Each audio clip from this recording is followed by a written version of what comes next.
I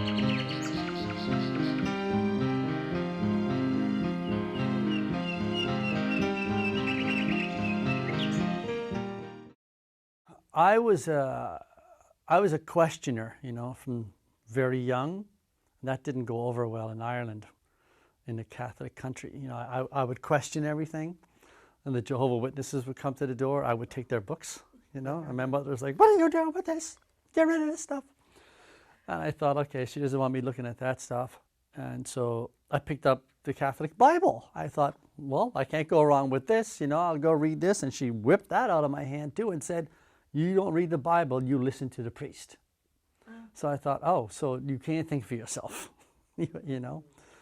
So I rebelled against that. I wanted to know, like you said, what is life about, right? I wanted to know, what is life about? What are we doing here? Why are we here? How did we get here? Where are we going?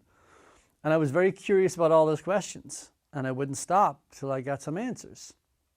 So I did a lot of searching, read a lot of books, researched a lot of religions, tried to find all the answers, talked to a lot of people, went to seminars, listened to CDs, whatever, tried all these things. I finally realized that the only place I could find answers was here, right here. Because, let's see, do you see this plant? Do you all see this plant? Can you do me a favor and just point to where you see it? Well, here's the reality, is you don't see it there. You don't see it there. Where do you think you see that plant? Really? It's in our...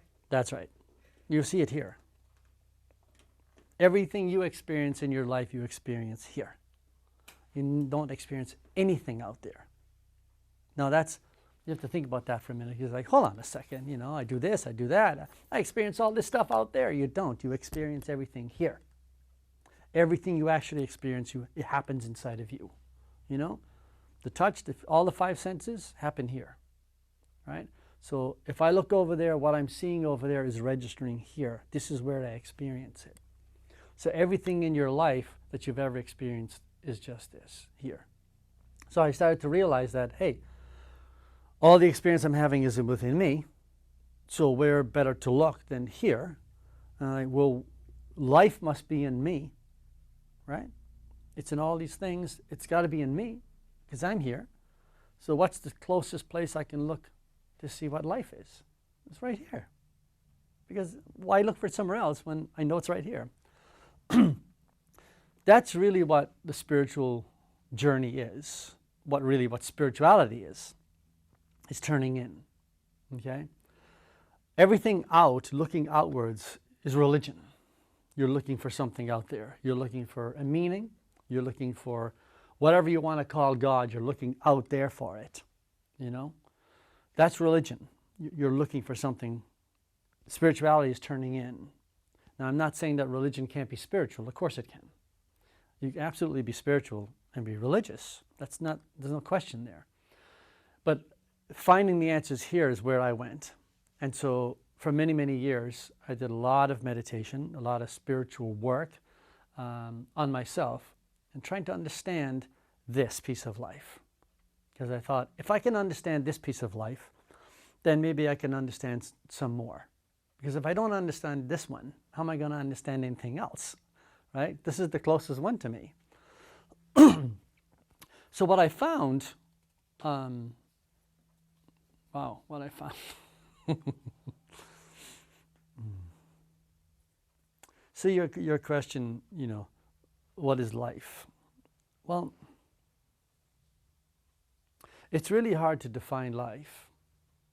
But I know that life doesn't begin or end. There's no beginning or ending to it. There might be a beginning and an end to you, or a flower, or a tree. But there's no beginning and end to life. Life is always there. Before we got here, life was here. When we're gone, life will be here. Right? It'll still be there. So I thought then, if life is always there and life is within me, aren't I always here? And I realized, yes. Because life is me, right? So I'm always here. Whether I have a body or I don't have a body, I'm always here. Right? Make sense? It does for me. Right? Now, and You need a no, body to be here. no, I'm saying you need a body to be a human, Oh, right? That doesn't mean you can't be here. You see, we limit ourselves to what we know, right? We're limited to what we know.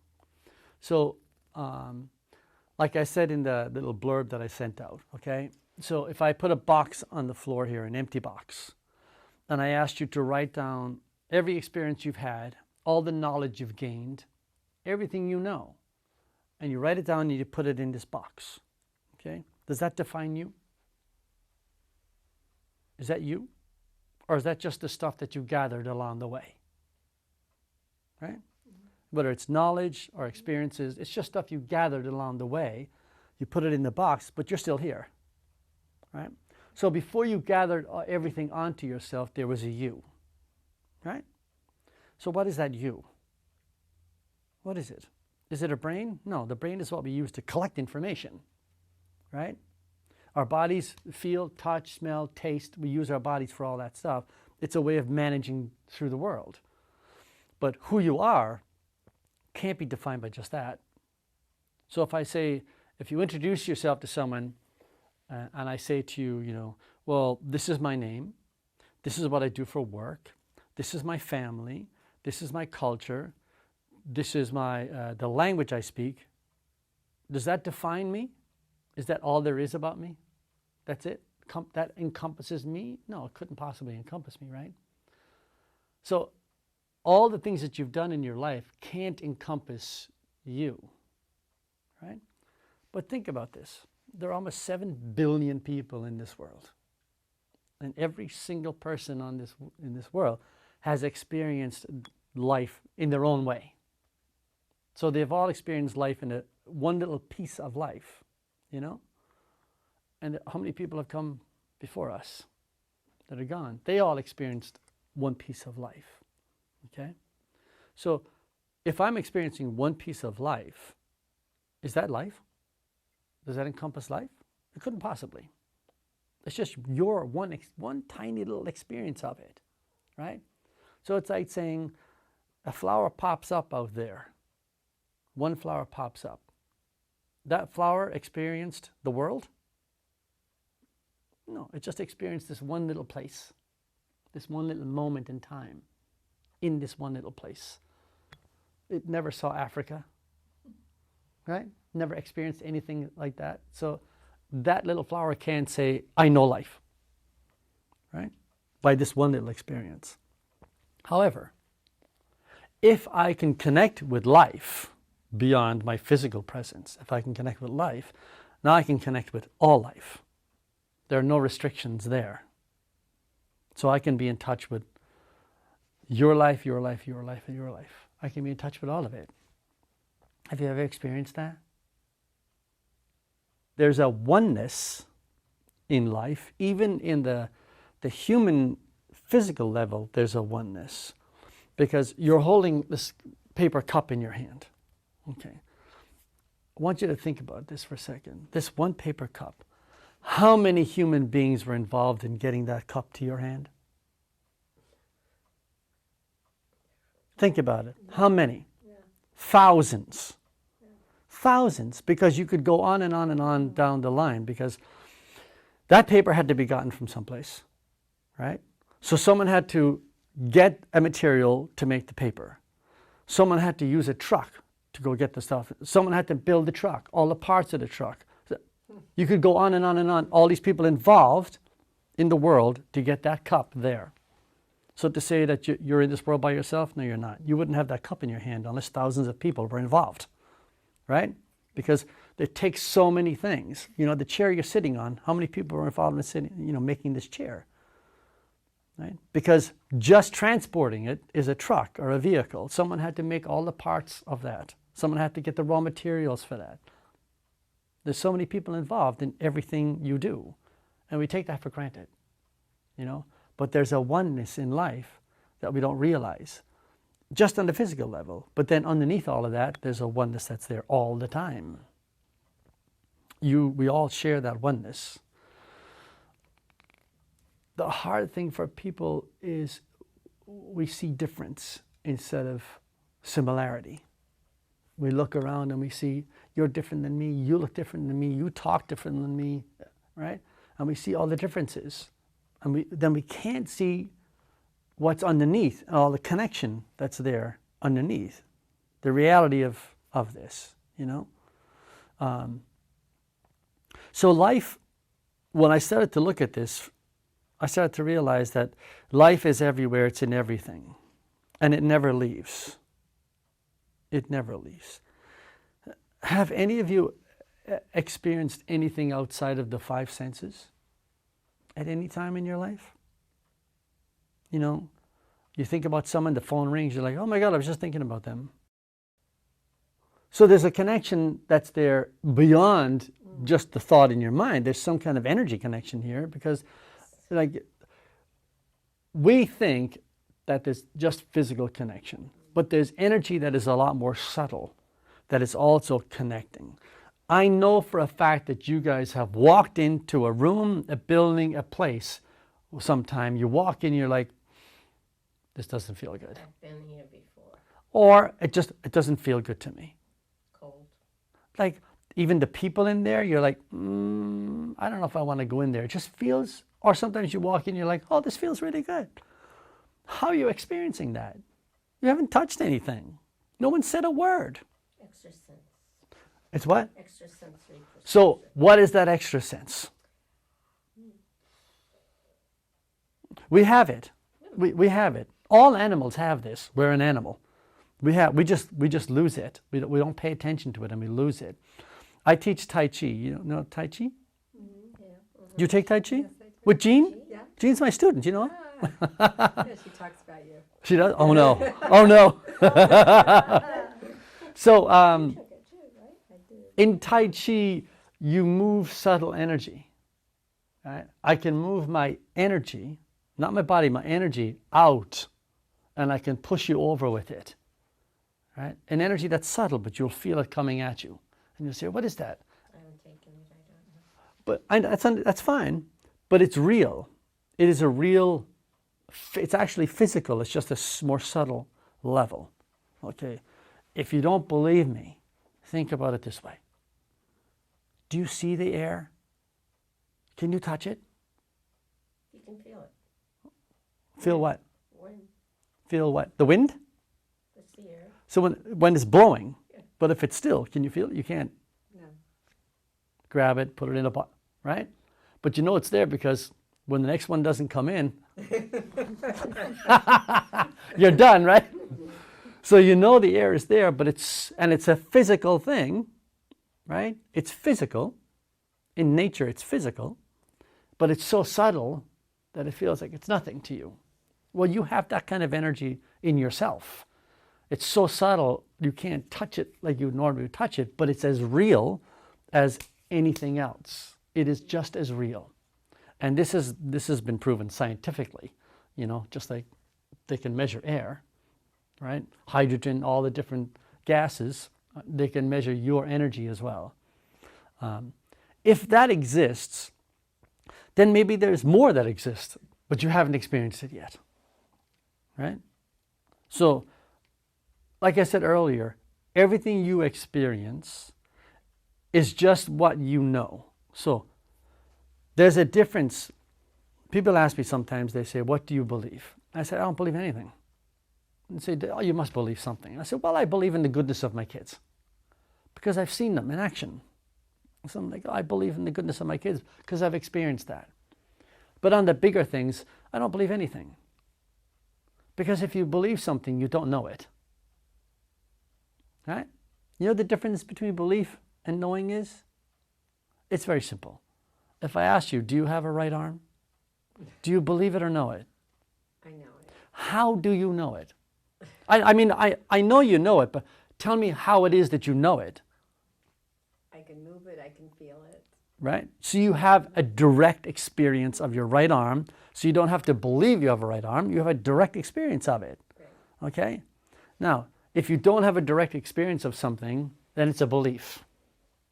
Right? Otherwise, you would know it. Does that make sense? I'm not getting any reaction. A belief is something you don't know. You just believe in it, right? I believe this is going to happen. You don't know if it's going to happen. You just believe it's going to happen, okay? To me, when I was doing all this searching, I said to myself, I'm not going to believe anything anymore. I'm going to experience and see if I know it or not from direct experience. And I've had many direct living experiences beyond this physical stuff. I can tell you there's a lot more there than you realize. And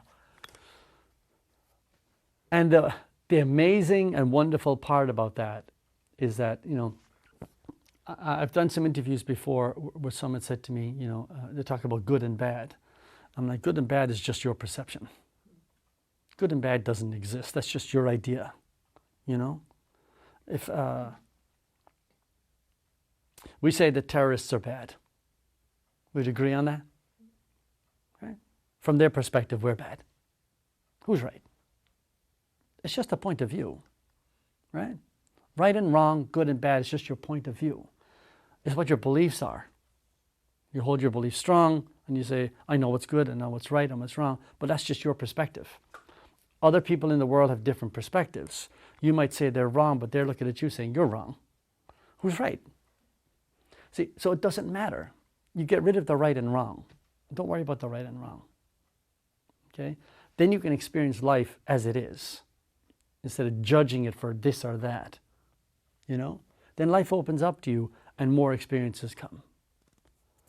I'll tell you about one experience I had. Okay? So I'm driving in my truck many years ago. At the time I had one of those big utility body trucks. It was a 9,000 pound truck, heavy, huge truck. I'm driving down the road. You know how the chipmunks and the squirrels, they run in front of you, right? So I'm driving along, and this chipmunk runs out, and I'm like, oh my God. Ah! You try to avoid as best you can, but right over him. I back wheel right over him. So I'm like, oh, and I look in my rearview mirror, and he's jumping around, you know, like writhing, and then he just flops over. And usually I just drive on because I'm like, what am I going to do? You know, I just squished him. So this time I turned around, I come back. Got out of my truck, he's just lying there. His whole underneath was red, you know. So I just like scooped him, flopped him onto my hand. I brought him over to the side of the road, and I'm just like, I don't know what to do. So this is exactly what I did, okay? I closed my eyes. I didn't say a prayer. I didn't ask for his life back. None of that. I just imagined in my mind that this energy of me, this energy of that was one thing. That's it. That's all I did. I just closed my eyes and I'm like, okay, this energy, my energy, it's one thing. All right? Maybe 10 seconds I closed my eyes. He's lying there lifeless, you know. I opened my eyes and that sucker was sitting up. I didn't feel him move on my hand, but he was sitting up. So when I opened my eyes, he's sitting up. I went, oh, now I got a live chipmunk in my hand. And he turned around and he looked at me for way too long, you know, like staring in my eyes. He jumped off and he ran off. No. Yeah. And for the longest time, I'm like, I couldn't understand what happened because I'm like, I know I flattened him in my truck. I saw it happen. I felt it happen. I see him flopping around. I see him lifeless. And yet there he goes. So I realized that this is not, let me back up a little bit. Energy affects energy. We know that from science. Okay? Energy affects energy. So in a very basic way, okay, the energy of my hand and my arm, if I hit you with it, it's going to affect you, yes? Right? This energy of my arm, I hit you, it's going to affect you. This is energy affecting other energy. Now, in a lighter way, in Tai Chi, I can move my chi around, which is not arm, it's chi, and I can affect you.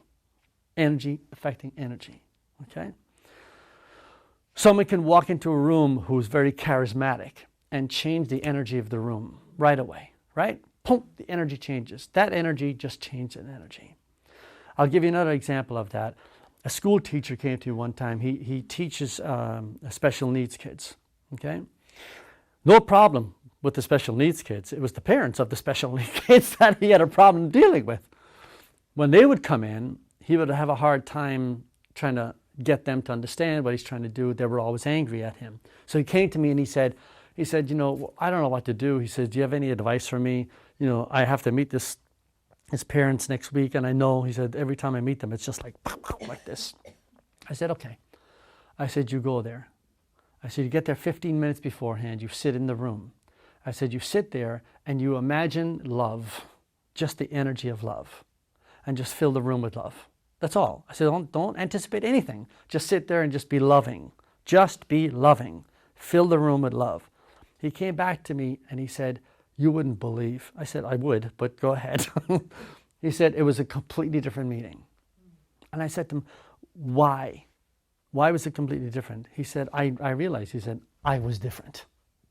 He changed himself. He changed the energy of himself. So when they walked into a different energy, right? They didn't walk into him, oh my God, right? Otherwise they're walking into that and it's like this.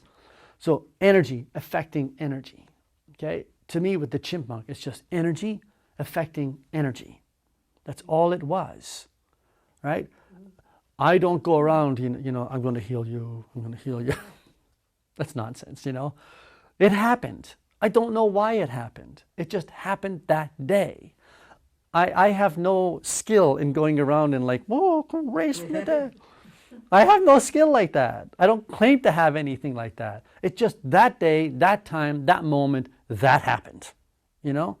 Just like any day when you walk anywhere, things happen, right? Sometimes they work out, sometimes they don't work out. It's just they happen. Life is like that, you know? It is open. There's an opportunity to understand it and know it. But here's the kicker. The only way, which I realized over time, the only way to know something beyond what you think you know is to drop your belief. Now this is very hard for people to do, okay? The stuff that we gather onto ourselves over the years, okay, especially the things we believe in, become ingrained, and it's very hard to change. When when I first came over here, I'm from Ireland, right? And then people would make jokes, you know, you drink a lot, you know, and you know, I'm a drunk because I'm from Ireland, and so none of it bothered me. I'm like, I don't care. I just don't care. Like, whatever you say about it, like, it's not me, so I just don't care. But people get offended. They take it personally, like they're offending you personally. To me, I was never offended by that stuff because I never took it personally. You know, to me, that was their stuff, not mine. If someone's angry at you, it's their problem, not mine. You understand? They're the ones that are angry. Why do I have to? I don't have to react to you. You want to be angry? Fine, be angry. I don't care. But we react to, right? So the beliefs that we have, especially when they're religious, are very hard to break down. And I say to people, I'm not asking you to deny your belief and say it's not real. What I'm saying is to put it on hold for a minute, and so you can experience something else, to see if there's anything else there, right? And there is more there. There's much more there.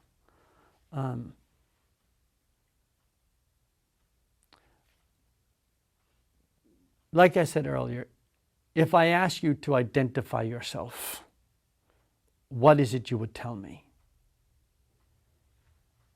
First thing is what? Name? Right? If I met you for the first time, you would say, this is my name. Right. That's the first thing I hear. Did you name yourself? No. So even that first thing you tell me is not even yours. Someone gave it to you. The very first thing. Someone gave it to you. You didn't even choose it. Right? Now, I'm not saying it's bad or good, right? It's just recognize it was given to you. It's not of your doing. You didn't say, I think I want to be called this. You were given a name, that's it. But you can change it if you want to, of course, now when you're an adult. But the very first thing, it's not even yours, right? Someone else gave it to you. So then you might tell me about your family. You might tell me what you do for work, what you do for hobbies. These are all things you do or knowledge you have. None of it's you. You know?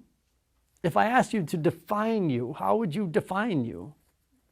You'd be like, I can't define myself. It's too much. It's too much. I have so many experiences. How can I put it into some kind of, you can't, right? So how can you define life?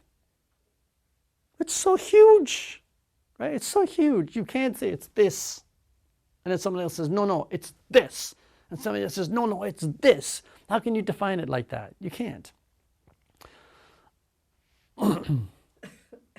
I remember an Indian guru was asked a question one time by people interviewing him.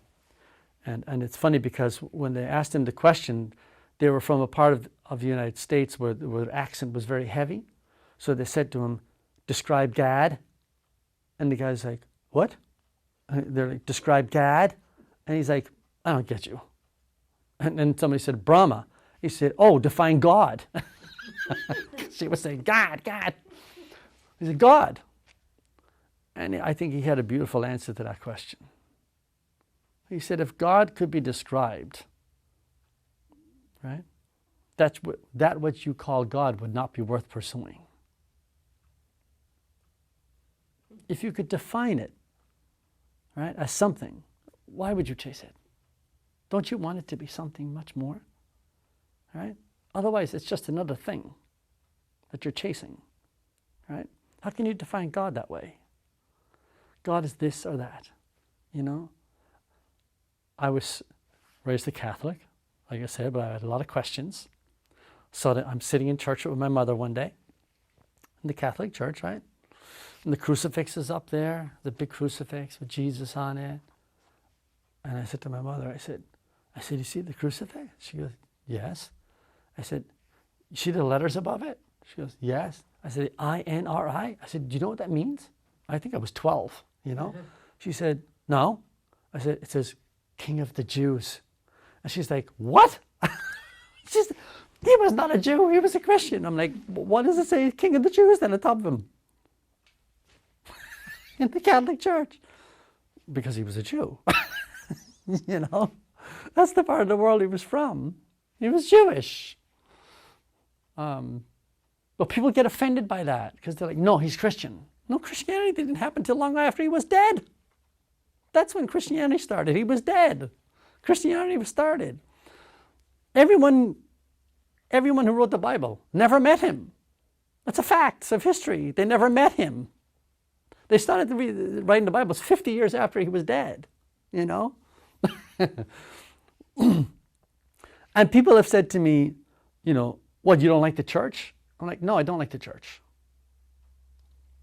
But I love Jesus. I'm like, what has he got to do with that? The message from him was wonderful. You know, they messed it up. You know, so I don't, someone like Jesus who had this wonderful message, that's what I listen to. That's what I go to, you know. I have no problem with that. But I'll tell you another quick story that, again, you know, as our sensei, I'm in martial arts, I've 30 years, you know, in martial arts. And our sensei would talk about things that, 'cause he was a Shingon Buddhist priest, actually, in the end of his life. And he would talk a lot about spirituality and stuff. And he would always say at his lecture, he would say, you know, don't take my word for it. Like, I'm going to give you this information, but don't take my word for it. Experience it for yourself, right? In other words, don't believe me. I'm not asking you to believe anything I'm saying, okay? So, but I'm going to tell you truthful experience that I've had. So I'm driving along. I'm in construction, so I'm always driving a truck. So I'm driving along my truck one day, and I hear this voice in my ear, you know, and it's saying to me, hey, you need to be doing more of what I'm doing, talking and helping people. You need to be doing more of that. I'm like, what is this voice? You know? I drive along, ignoring it, and then the voice gets louder. I'm like, what is this? You know? And now it's getting louder, like someone's shouting at me. You're not paying attention to me. I'm telling you. I'm like, who the F are you? You know, like, because I now I'm getting angry. Like, what is this? Am I talking to myself? What's going on? I'm like, who the hell are you? What's going on? I'm getting angry. You know what I heard? I'm Jesus. And I'm like, sure, pal. Sure you are. Like, that's great. Sure you are. I keep driving, and the voices just keep going. It just keeps coming. And I'm like, this is ridiculous. Now I'm getting really angry, right?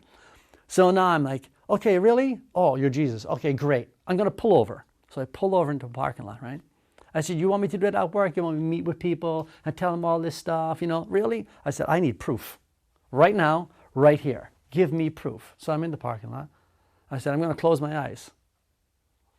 When I open my eyes, you better give me absolute proof that it's you and this is what you want.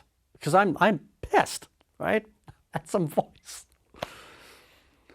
I close my eyes and immediately on my door on the other side. Immediately. I close my eyes, bump, bump, bump. And I'm like, what the heck? And it's a guy I've known for 20 years. He opens up the door. He says, Ed, can I talk to you for a second? I'm like, sure. So he gets into my truck and he tells me something that he's not told anyone his whole life. I'm like, what the heck? Isn't that strange? Right? I've had so many experiences like that in my life, I can't tell you. They just come. I don't look for them, they just happen. Out of the blue, they just happen. I don't look for them.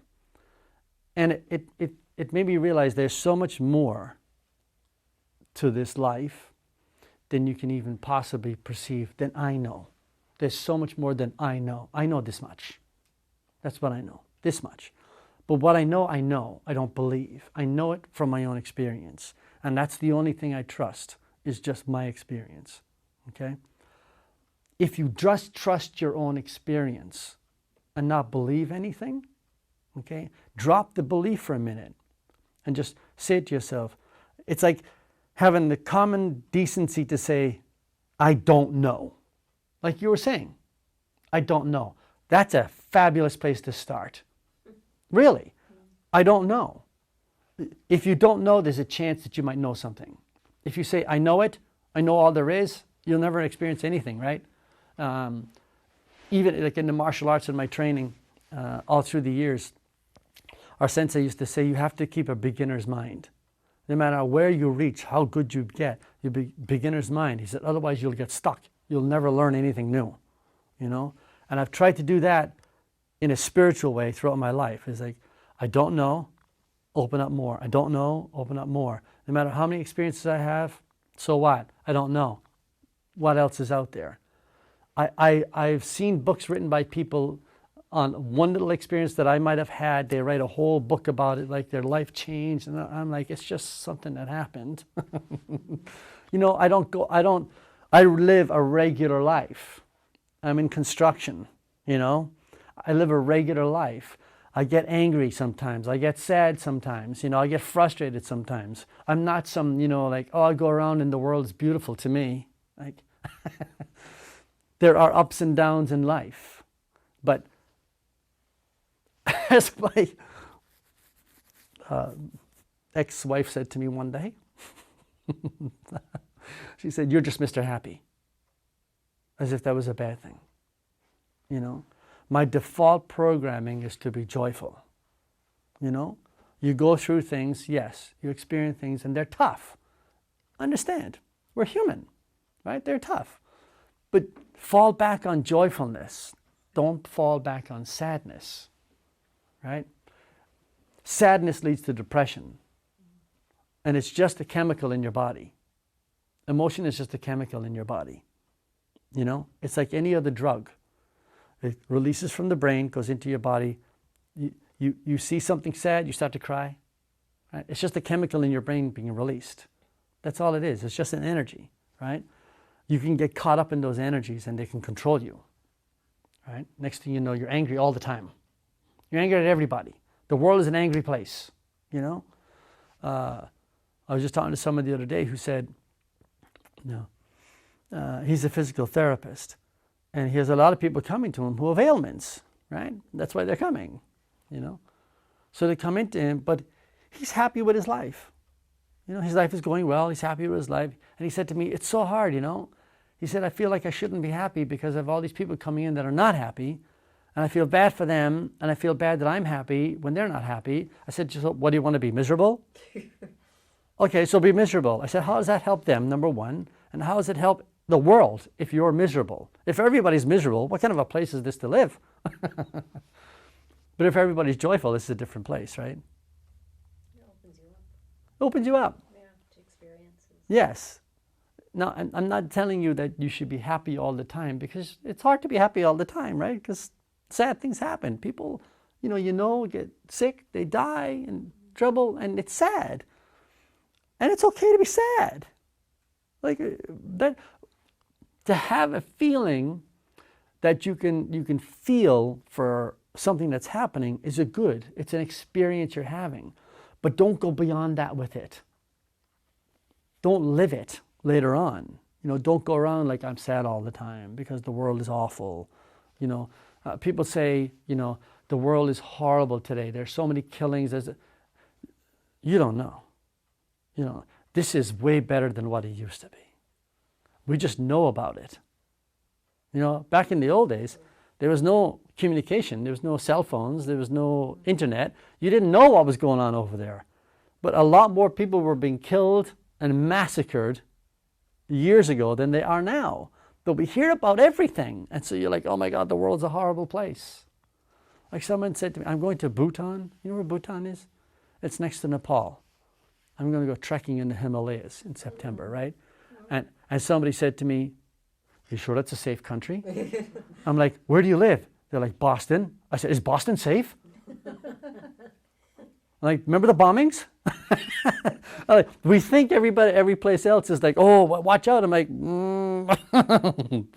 it happens here too, But if you dwell on that stuff, you'll never see the good, the joyful stuff of life. You'll never experience if all you're looking at is the negative stuff. You'll never be joyful, right? So there's a very big difference between meditation and mindfulness. They're two very different things. Now, there's a lot of talk about mindfulness today, but you know how to be mindful already. So anything you do that you put your attention on, you're being mindful. Your mind is in it. I don't know if you're writing a letter or on doing something in the internet or looking at your phone, you're mindful. You're doing something and your mind is on it. The problem is you don't turn your mind on yourself.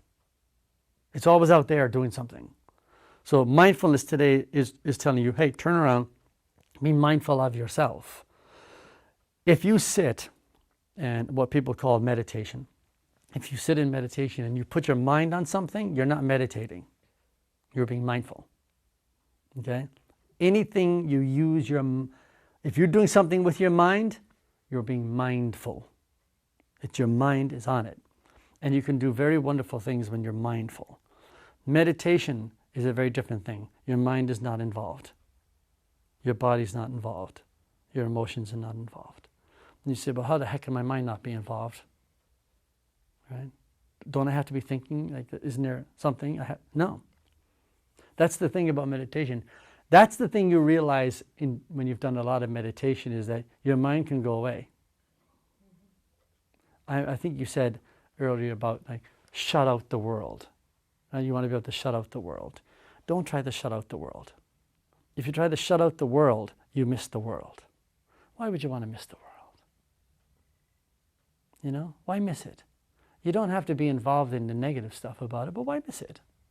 Enjoy it, What you want to shut out is the things that are affecting you, right? That's the difference. The things that are affecting me, I want to shut them out. Who's responsible for letting things affect you? That's right.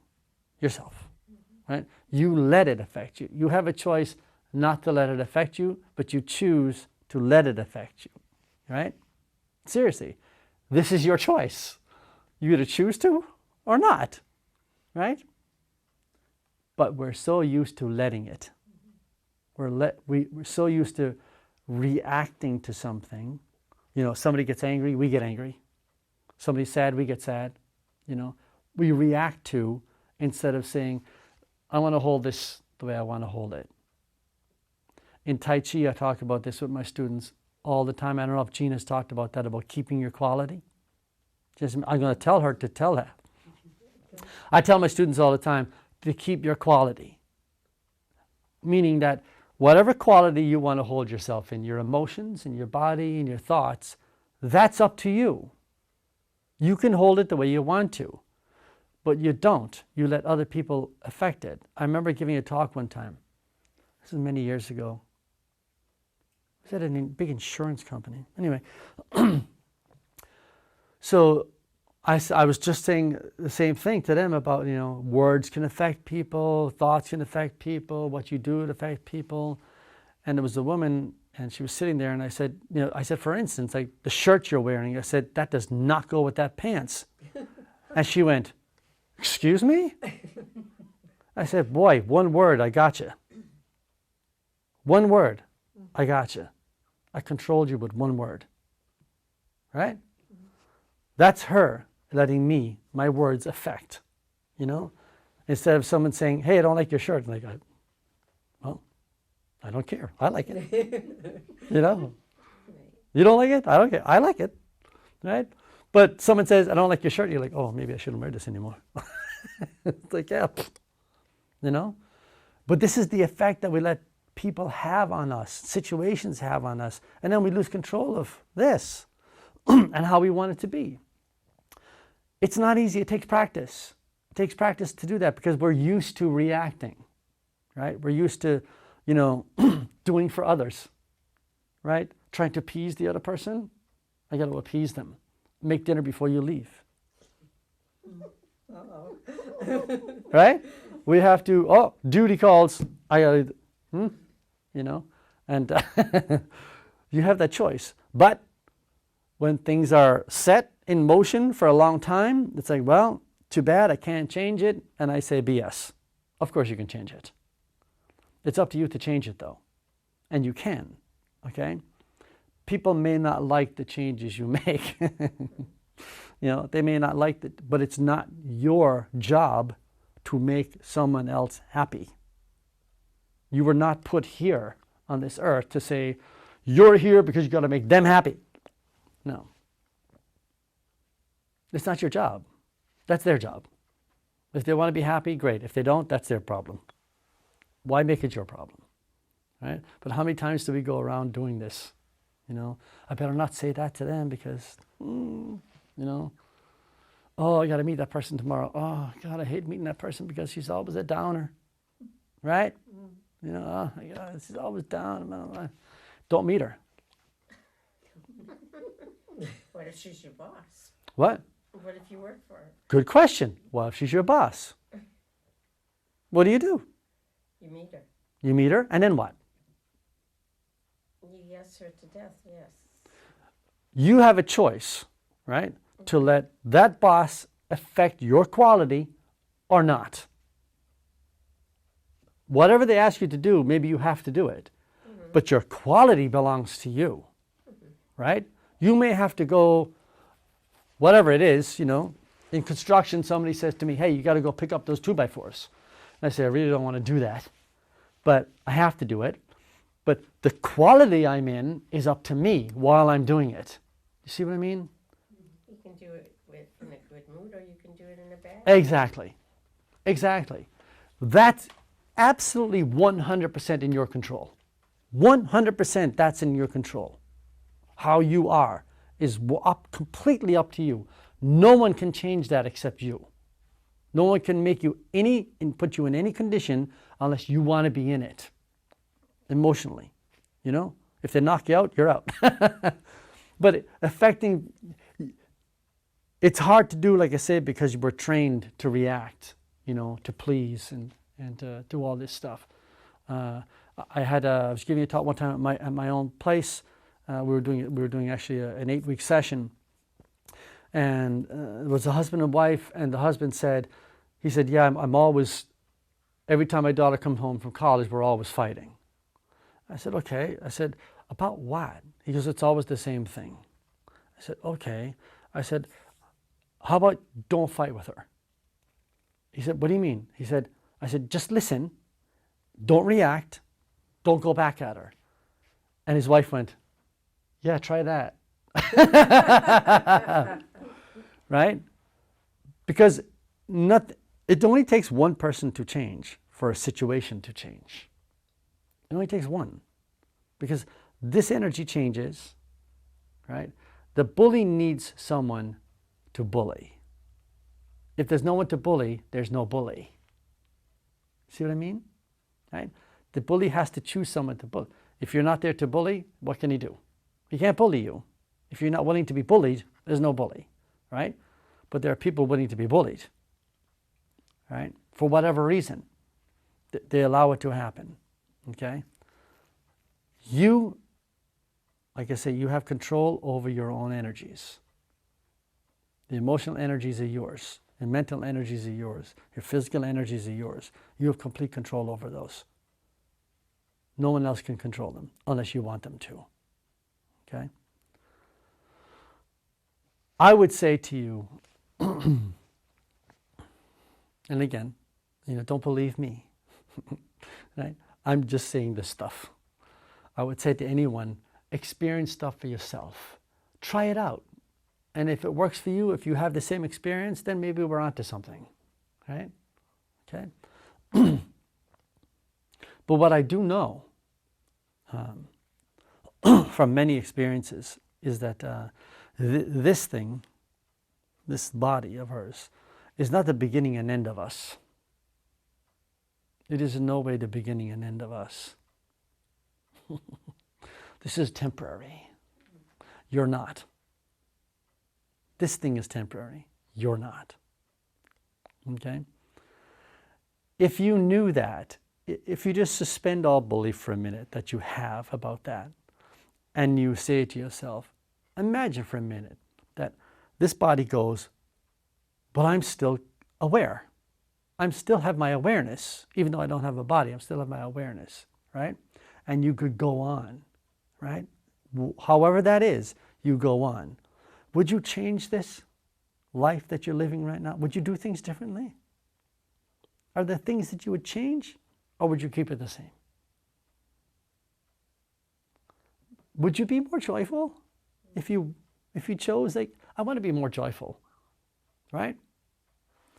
Why would you want to go through this life not joyful? Would you choose that? Like, you know what? I want to be miserable through this life. I think that's a great way to be. I'm just going to be miserable. Why would you choose that? If I handed you two choices and I said, listen, here's your life, joy or misery, which one you pick? You pick joy every time, right? Every time you pick joy, you're not going to be like, nah, I want to be miserable. No, you want to be joyful. So why not choose it? And then you say, yeah, but you don't know my life. You don't know what I have to deal with. You don't know what I have to deal with. Right? You don't know, anyone in here, we don't know what anyone's dealing with for real. Because no one ever really tells you everything. Right? The experience deep inside, that's not coming out. Right? So there are lots of things that we all deal with. Okay? I've had experiences when I was a child that, basically destroyed my childhood, affected me really badly into adult years, So I can choose to say, okay, yeah, that sucked, I'm hot, my life isn't. No. You look at it and say, okay, that happened. Okay. I'll give you So my mother came to me one day. This is just one thing. My mother came to me one day. So I'm the youngest of 5 boys, right? I'm small. They're all big, So I'm probably 13 or 14 years old. My mother said, come here, I want to talk to you for a minute. She goes, someday you'll be as good as your brothers. What? What? So I didn't hear that. I heard, you're not as good as your brothers. That's the sentence I heard. You know, you're not as good as your brothers. I'm like, oh, wow. Well, I'm a shit, you know. Like, what's wrong with me? You know? So that affects you. Because then a lot of my life was like, oh, I'll show you I'm as good as them. You know, I'm going to show you I'm as good as them. And then failure after failure after failure. Because I was doing things to try and prove something, right? And that's a stupid way to go through life, trying to prove something to someone. And it wasn't until a long time I realized, what was my mother really trying to do here, right? In her mind, she's trying to help me. It wasn't a negative in her mind. It was a worry in her mind. She was worried about me. I'm smaller, I'm quiet. I was very shy, believe it or not. I was a very shy kid. And so my mother's worried about me, and these were, in her mind, these were words of encouragement. Don't worry. You're going to be as good as your brothers. Like, don't worry, you know? But to a child, it's like, oh, what? She doesn't realize that's the effect, you know? So I can't look at my mother and say, my God, my mother destroyed me. No, my mother was trying to help me. And that's how you let go of it and say that that wasn't really the meaning of that. I took it on as that meaning, and we do that all the time. We take things on as meanings for us that are not really coming at us that way, but we choose to take them on that way, right? We believe in it. Your shirt's the wrong color. Like, oh, yeah, I can't wear that anymore, you know? And you believe it because someone said it, especially someone that you think is an authority in your life or you look up to, and they something negative to you. You're like, wow, you know? You make effort. Like somebody told me one day, like at work, they did this presentation, they put it all together, they spent so much time on it, you know, and they were like looking forward to presenting it to their boss. They presented it to the boss, and the boss like, oh, we don't need that anymore. Like, what? I should put all this effort into it. My God, I did all this work, like, and you're just like, oh, we don't need it anymore, right? But instead of doing it for herself, she's doing it for somebody else, right? If you do it for yourself, there's no letdown, right? If you're doing the work and you're involved in it and you're enjoying it, what does it matter if they want it or not? You know? I've built things, you know, carpentry. I've built things, and someone says, I don't like it, take it down, do it again, right? I want it a different way. You got to tear it apart and you got to do it all over again, right?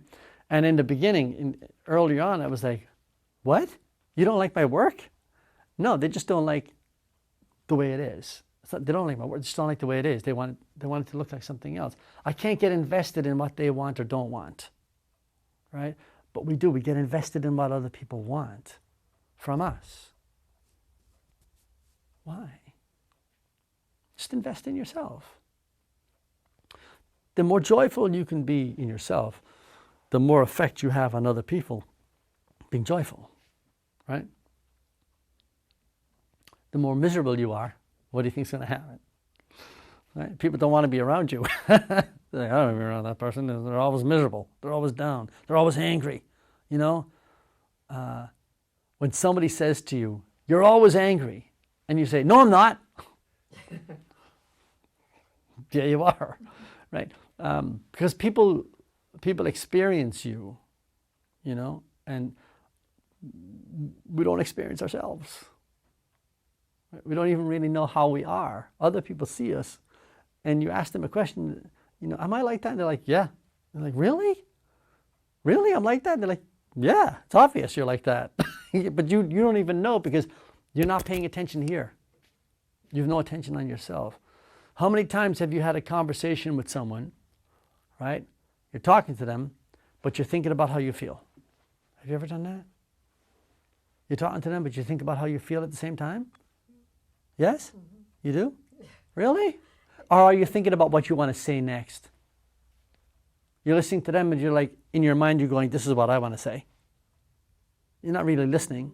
The next thought in your mind is like, they're saying something and you're developing what you want to say back. We do this all the time, right? We're not really listening. We're like, I want to say this. hurry up and finish because I want to say this. Right? And we're doing this.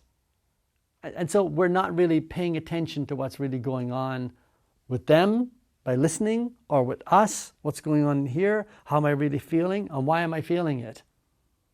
Right? Why am I feeling it? That's turning inwards. That's mindfulness, turning inwards on yourself. Asking yourself, how do I feel? Time. The hardest thing for people to do in meditation is to sit down and shut up. Yeah. Yeah. Really, just sit down and shut up. That's all you really need to do to start. Yeah. Just sit down and be quiet. That's it. You know, when I first started meditating many years ago, I had a dog, right? I went down into the basement.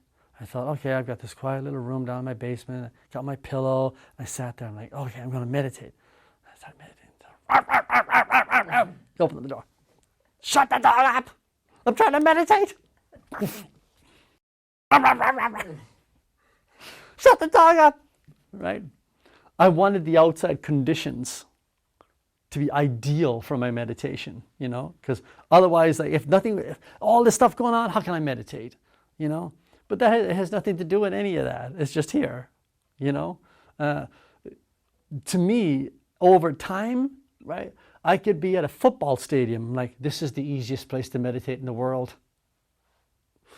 Right? There's just all this cacophony of noise, and I can be, there's noise, there's me. It's easy to separate from it over time, you know. Don't worry about the noise. But it just takes the commitment of just sitting and being quiet. That's it. And in the beginning, your mind is doing all crazy stuff. And people say, you got to try and block out your mind. Don't block out your mind. Just let it wander through. Let it wander through. And then when you say, oh, that's right, I'm in my mind again, let it go. And it comes in again, then let it go. Don't fight it. If you fight it, it just comes harder. It comes at you harder. It's just like anything. If I want to be a good basketball player, I can't do it in one day. It takes years of practice. So you just do it. And how easy is sitting down and being quiet? You don't have to do anything. You sit there and be quiet. But for some people, that's terror. Right? Because there are things you don't want to think about, right? Like, if I sit down and be quiet, then I have to really think about that, and I don't even want to think about that. That's the one you really want to think about. The one you don't want to think about, that's the one you really got to put your attention on, because that's the one that's affecting you the most. That's the one you got to get to the bottom of. You know? The reason I got to the bottom of my mother's sentence was through meditation. Looking at it and looking at it and looking at it. Why? Why was I affected by it? Why did it change my life? What did it mean? And just thinking, let it go, and let it go, and then like realizing, hold on a second. What she said has nothing to do with me. It had everything to do with her. Why did I make this about me? And I let it go. No more fight, no more battle, no more proving. The reason I give these talks is to spark something in you that asks more questions and goes beyond what you know. That's why I give the talks. Just open up just a little bit more, just to see if there's something else. And if there's something else you experience, say, hey, oh yeah, there's actually something else. That's great. All right. Thank Thank you. you so much. You're welcome. You're welcome. Good to see you guys.